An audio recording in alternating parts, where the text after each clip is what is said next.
4 jours après le meurtre de Justine Vérac, Lucas L.,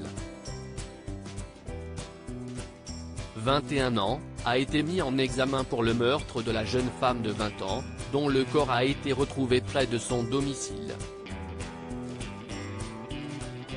Interviewé par Le Parisien, Vincent, l'un des amis de Justine, se souvient, Justine, c'était une joie de vivre communicative. Il suffisait de la voir 5 minutes pour qu'elle vous remonte le moral. Pourtant, la jolie Justine avait aussi connu des moments difficiles il y a peu de temps, comme le dévoilent les journalistes du Parisien. Il y a quelques mois, elle avait fait une tentative de suicide en absorbant des médicaments. Un gros coup de blues lié à une déception sentimentale, allié au fait de moins voir Gabin, alors confié à son papa. Une tristesse que la jeune maman d'un petit garçon de 2 ans et demi avait finalement réussi à surmonter grâce à ses proches. Elle disait qu'elle savait désormais sur qui elle pouvait compter. Ce n'est que justice, car on pouvait toujours s'appuyer sur elle, ajoute son ami Vincent, qui précise que son amie était redevenue une jeune femme pleine de vie, qui passait son temps à rigoler et qui adorait danser.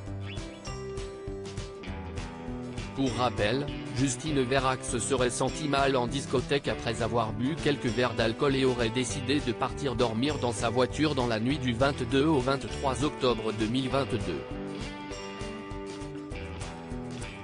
Elle aurait alors croisé la route du suspect, Lucas L., une connaissance selon un ami de la jeune femme qui l'a laissée avec lui puis est reparti dans la boîte de nuit. L'homme mis en examen, qui a été placé en détention provisoire, a avoué à la fin de sa garde à vue avoir tué la victime alors qu'ils étaient tous deux à son domicile et qu'ils venaient d'avoir un rapport sexuel consenti.